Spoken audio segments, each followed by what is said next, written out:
Welcome to Salt and Light Songs, a series where we sit down with musicians to reflect on stories of people who lived out their faith. This is just one part of a four-part conversation with Derek Miner, rapper, singer-songwriter, record producer, and entrepreneur. If you're just joining us, check out our Substack for the full story. And if you're back, welcome. Let's So jump in. Derek, it's good to see you and Yeah. again. We just had a false start, but now this is the real deal. So Yeah. it's all good. Yeah. Well, first of all, just introduce yourself to us and give us a little window into how you decided that rap and your faith were not inconsistent, and you decided to pursue this vocationally. Yeah. So hip hop artist, producer, entrepreneur, advocate. I've always been a fan of watching the church be the church in real time. So I don't believe that the Bible is just meant for us to read and say, ooh, that's good. I believe that it's meant for us to act on. Like what James says, faith without works is dead. So that's my perspective. The way I got into this was I was at the Kentucky Tennessee Council for the PAW, Pentecostal Assemblies of the World. And my mom tells a story where they're saying, oh, they're playing the devil's music in the back. And she's like, man, I wonder who's doing that. And it's me rapping and all of that. And I always was drawn to the art form. And I'm the type of person that if you could, I'm fine with debating. I'm open with someone telling me they don't think I should do something, but you have to give me a reason that makes sense to me. And if I don't understand that reason, then I'm probably not going to listen to you. I've just been that way. So mom in the church, I had old ladies talking behind my back, oh, the devil's music. And I was just like, I'm gonna still do it. That was that. And they left me alone when my best friend, his wife now, we were making music and she comes off of the street, just into the concert. And man, we're rapping, we're talking about God, and her and her sister got saved that night. And that's when everybody left me alone, because now you can't say it's the devil's music because somebody got saved off of it. And that is really what kind of started me on this path. Derek, we kicked off this series, Salt and Light Stories, with an artist named Larry Norman who wrote a song, Why Should the Devil Have All the Good Music? And he was the guy. I love that question. He was the guy that back in the 60s said, Christians can do rock and roll. Of course, old ladies in the back room calling that devil music as well. Yeah. Answer that question. Why should the devil have all the good music? What's your answer to that? I would say he doesn't. I would honestly say he doesn't. Most of the time, what I found is just humans in general, we don't like to change. Like even the way our brain is structured, it's structured to take the path of least resistance. So in order for something new to be introduced, that's why creating a new habit is hard. So in the past, I didn't understand why people would say those things, but now I understand it's like we don't like change. But things are changing around us constantly. And what is relevant to us, there'll be a new genre of music that's created, 10 years from now, and I won't understand it. But the goal is for me to not demonize something I don't understand, but to actually try to understand it first before I begin to throw my opinion on it. And the reason why is simple is because if I'm loud and wrong, no one will listen to me. That's just, if I'm constantly loud and wrong, no one listens to me. So I believe that oftentimes just in churches, we're really so afraid and we live in fear that it prevents us from having a sound mind, because the scripture says God has not given us a spirit of fear, but of love and power and a sound mind. But the opposite of that is true as well. If we're operating in fear, we're not operating in love, power, and a sound mind. And I think a lot of times our theology and our scriptures teach us, or our teachers teach us, the scriptures tell us that we should live in fear of everything. And I'm just refused to live in fear. I believe that if God can use a donkey, he can use a rapper. It's that simple. Derek, when I think of hip hop, rap, maybe more so, I guess, as a medium for communication on cultural commentary, it's probably unique. I mean, and I thought that other music genres don't, but I'd say, rap probably started in part to comment on. It's driven by words in a way that lyrics maybe are more limiting, and so I just think of some of the early pioneers. I mean, it was protest music, it was commentary. I think we met through Show Baraka, maybe in it might have been propaganda around a project around education equity issues, the disparities that exist because of basically zip codes and resources available in schools. You came into town and did an event, I remember, with the One Campaign. It's a blast.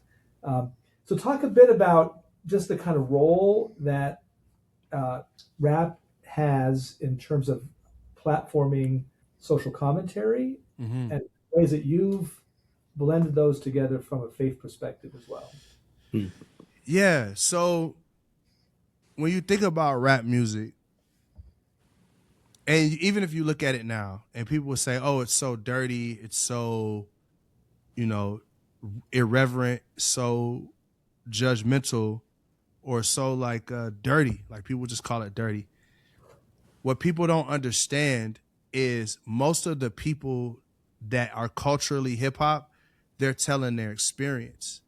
So when we hear that, the church, instead of thinking, man, I can't believe that someone has gone through so many things that would make them say these types of things publicly, the church thinks, let me stay away from you. To me, I see that as an opportunity. I'm like, why would someone think to talk about their sexual exploits in this way, or that their desire to hurt and harm people? It's because they've been hurt and harmed. That's all they've seen. Literally, I was taking my two sons to AAU practice in downtown Nashville, and I'm driving the car, and I turn the car, and I see this kid. He could not have been over 5 years old, maybe 5, maybe 6. And he flips off the car with both hands, walking with his older brother and older sister. He flips the car off with both hands, right? So a lot of Christians would think, man, that kid is just a lost cause. But what I see is that kid has been indoctrinated in life with things that would make him think that is his portion. For me, I'm like, I want to call him to a standard higher than that, because I know that God's view of him is not that you have to be such an irreverent 5-year-old, So hip hop is the best form to reach the people that I care about. I care about the community, the culture I came from, and I'm not going to. It doesn't make sense to try to catch a fish with a snake. It's not going to work. I'm not going to put a snake on the hook. Right. I'm going to put a worm on the hook to catch the fish that I care about. So that's me. Derek, I'm going to go back to Larry Norman for a minute. Larry, again, was a pioneer in creating a space where Christians could explore the use of or the creation of rock and roll. And one of his first albums, he had a lyric, you kill a black man at midnight just for talking to your daughter, and you make his wife your mistress, and you leave her without water. And the sheet you wear upon your face is the sheet your children sleep on. At every meal you say a prayer you don't believe, but you still keep on. This is Larry Norman in the 1960s. So Larry was cooking, boy.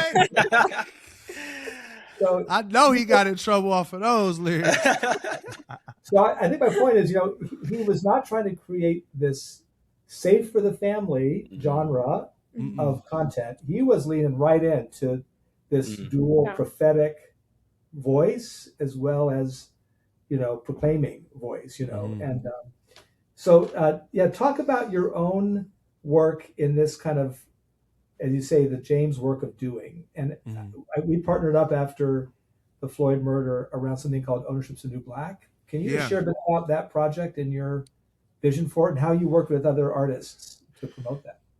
Yeah. So earlier in my music, I was very, hip hop is protest, a lot of protest driven music, and I protested a lot in my music. Very focused on letting people know, what I see. But I got to a point to where I realized that there has to be a solution. And if we're not focused on finding a solution, then the protest is pointless. So I thought, okay, well, what is an area that everyone is okay with? What I found was if I have the problem with no solution, I don't know if I'm adding value in the way I could add value. And I realized that if you ask a black person, white person, Asian person, Hispanic person, and you ask them, hey, should people be able to own things that they work for? Everyone will say yeah. No, not one person's gonna be upset to say, yeah. No, those will be like, oh, if you work for something, you shouldn't own it. Like, no. So I was like, okay, that's where I can build coalition. That's number one. Number two is I also felt like the artists that were coming after me, I had to teach them or to help encourage them to use their platform for something valuable. So I was like, well, what would it look like to actually model that out? And thanks to Mark and Phoebe, Mimi, Art, and Rockefeller Foundation, Stand Together, people on different sides of the aisle came together and saw the value of that. And it allowed us to take people to Capitol Hill 2 years in a row and to take one group to the actual White House to meet with the SBA. And that's, in my opinion, that was a solution. Because when we look at all of those artists, they all went on to do amazing things. And they've all went on to actually advocate. Most of them went on to use their music in a way that would protest or not necessarily protest, but that would shape people's mind. Like rather than just using it selfishly, they give it back to the community. So to me, I'm like success. That's a great success for us. It's really, for me, that's a great example of that Christian witness of salt and light, right? Yeah. Because we're living into the world, offering solutions that are both spiritual and biblically truthful, but also very practical. How do you address the racial wealth gap? It's practical. Very practical.